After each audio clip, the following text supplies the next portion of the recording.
ਬਿਸਮਿल्लाहिर्रहमानिर्रहीम नाज़रीन अस्सलाम वालेकुम। ਤੁਸੀਂ ਦੇਖਦੇ ਪਏ ਹੋ ਨਿਊਜ਼ ਟਾਈਮ ਤੇ ਨਿਊਜ਼ ਟਾਈਮ ਦੇ ਵਿੱਚ ਅੱਜ ਅਸੀਂ ਗੱਲ ਕਰਾਂਗੇ ਕੀ ਗੱਲ ਹੈ ਕਿ ਇਮਰਾਨ ਖਾਨ ਕੱਲਾ ਰਹਿ ਗਿਆ ਹੈ ਜਾਂ ਪੀਟੀਆਈ ਦੀਆਂ ਖਾਮੋਸ਼ੀਆਂ ਦੱਸ ਰਹੀਆਂ ਨੇ ਇਹ ਚੀਜ਼ਾਂ। ਅੱਜ ਇੱਕ ਲਿਸਟ ਸਾਹਮਣੇ ਆਈ ਹੈ ਜਿਹਦੇ ਵਿੱਚ ਜਿਹਨੇ ਸੋਚਣ ਤੇ ਮਜਬੂਰ ਕੀਤਾ ਹੈ ਕਿ ਇਹ ਹੋ ਕੀ ਰਿਹਾ ਹੈ, ਜਿਹਦੇ ਵਿੱਚ ਸ਼ਿਬਲੀ ਫਰਾਜ, ਸ਼ਾਹ ਫਰਮਾਨ, ਸ਼ੁਐਬ ਸ਼ਹੀਨ, ਤਲੀ ਮੁਹੰਮਦ ਖਾਨ ਤੇ ਬਾਬਰ ਅਵਾਨ ਸਮੇਤ ਜਿਹੜੇ ਨੇ ਕਈ ਜਿਹੜੇ ਨੇ ਰਹਿਨੁਮਾ ਜਿਹੜੇ ਤਰੀਕੇ ਇਨਸਾਫ ਦੇ ਨੇ, ਇਹ ਸਾਰੇ ਲੋਕ ਜਿਹੜੇ ਨੇ ਇਮਰਾਨ ਖਾਨ ਦੇ ਕਰੀਬ ਤਰੀਨ ਸਾਥੀ ਸਮਝੇ ਜਾਂਦੇ ਨੇ। ਪਰ ਗੱਲ ਹੈ ਕਿ 5 ਸਤੰਬਰ ਤੋਂ ਬਾਅਦ ਇਹਨਾਂ ਵਿੱਚੋਂ ਕਿਸੇ ਨੇ ਵੀ ਇਮਰਾਨ ਖਾਨ ਦੀ ਇੱਕ ਵੀ ਟਵੀਟ ਨੂੰ ਰੀਟਵੀਟ ਨਹੀਂ ਕੀਤਾ ਤੇ ਇਹ ਬੜੀ ਸੋਚਣ ਵਾਲੀ ਗੱਲ ਹੈ। ਉਹਦੀ ਵਜ੍ਹਾ ਹੈ ਕਿ ਇਹ ਤੇ ਬੜੇ ਸਵਾਲਾਤ ਉੱਠ ਰਹੇ ਨੇ। ਇਹ ਤੇ ਪਹਿਲਾ ਸਵਾਲ ਤੇ ਇਹ ਉੱਠਦਾ ਪਿਆ ਨਾ ਕਿ ਜਿਹੜਾ ਹੈ ਕਿ ਇਹ ਕੀ ਗੱਲ ਹੈ ਕਿ ਇਹ ਇਮਰਾਨ ਖਾਨ ਦੇ ਬਿਆਨੀ ਦਾ ਬੋਝ ਨਹੀਂ ਚੁੱਕ ਸਕਦੇ ਤੇ ਬਿਆਨੀ ਹੈ ਤੇ ਨਾਲ ਯਕਜਹਿਤੀ ਵੀ ਨਹੀਂ ਦਿਖਾ ਰਹੇ।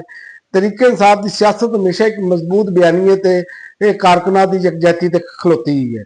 ਪਰ ਹੁਣ ਅਗਰ ਕੋਰ ਕਮੇਟੀ ਦੇ ਆਪਣੇ ਬੰਦੇ ਵੀ ਚੁੱਪ ਹੋ ਗਏ ਨੇ ਤੇ ਇਮਰਾਨ ਖਾਨ ਦੀ ਜਦੋਂ ਜੇਲ੍ਹ ਵਿੱਚ ਨਹੀਂ, ਜਦੋਂ ਆਪਣੇ ਮੁਸ਼ਕਲ ਤਰੀਨ ਵਕਤ ਦੇ ਵਿੱਚ ਇਸ ਟਾਈਮ ਜੇਲ੍ਹ ਦੇ ਵਿੱਚ ਨੇ ਤੇ ਮੁਸ਼ਕਲ ਤਰੀਨ ਵਕਤ ਵਿੱਚ ਨੇ ਤੇ ਇਹਨਾਂ ਨੇ ਟਵੀਟ ਦੇ ਅੱਗੇ ਵੀ ਨਹੀਂ ਟਵੀਟ ਕੀਤੇ ਤੇ ਇਹ ਬੜੀ ਤਸ਼ਵੀਸ਼ਨਾਕ ਗੱਲ ਹੈ। ਯਾਦ ਰੱਖਣਾ ਕਿ ਇਹਨਾਂ ਲੋਕਾਂ ਦਾ ਯਾਦ ਰੱਖਣਾ ਇਮਰਾਨ ਖਾਨ ਜਦੋਂ ਬਾਹਰ ਆਣਗੇ ਨਾ ਤੇ ਇਹਨਾਂ ਦਾ ਬਚਣਾ ਬੜਾ ਮੁਸ਼ਕਲ ਲੱਗਦਾ ਪਿਆ ਹੈ, ਕਿਉਂਕਿ ਉਹਦੀ ਵਜ੍ਹਾ ਹੈ ਕਿ ਇਹ ਜਿਸ ਤਰ੍ਹਾਂ ਦੀ ਹਰਕਤਾਂ ਕਰ ਰਹੇ ਨੇ। ਕਿਉਂਕਿ ਇਮਰਾਨ ਖਾਨ ਨੇ ਤੇ ਬੜਾ ਕਲੀਅਰ ਕਿਹਾ ਹੈ ਕਿ ਮੇਰੇ ਟਵੀਟ ਨੂੰ ਰੀਟਵੀਟ ਕਰੋ ਤੇ ਇਹ ਤੇ ਜਦੋਂ ਇਮਰਾਨ ਖਾਨ ਜੇਲ੍ਹ ਤੋਂ ਬਾਹਰ ਆਣਗੇ ਤਾਂ ਸਾਰੀਆਂ ਗੱਲਾਂ ਪਤਾ ਲੱਗਣਗੀਆਂ।